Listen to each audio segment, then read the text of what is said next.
চলে এখন ওই যে ভাইকে বানাইতে দেওয়া একটা বোড়ানো দেখেন এই যে এগুলা ধুতে হবে লাগে তাহলে শক্ত হয়ে গেল আবার এটা কোনো সমস্যা নাই এই যে মশলাটা দিয়ে দিলাম না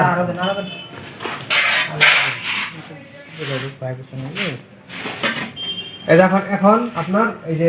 মশলাটা দিয়ে দিলেন প্রথমবার দিলেন দিয়ে একবার 3 থেকে 4 সেকেন্ড ভাইব্রেশন দিতে দিয়ে এখন এইটা এখন টান দিতে হবে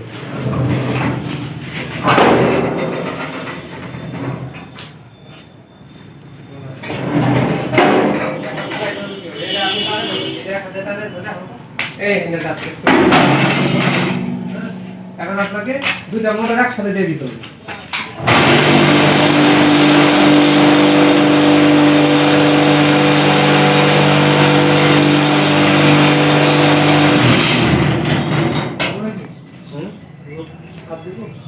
তা দেখো না তুমি এমনি দেখো ওটা পরে দেখো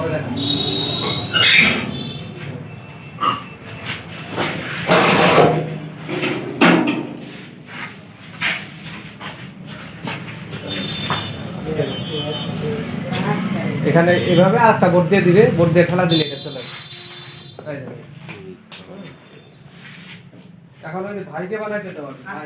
একটা বোড়ানো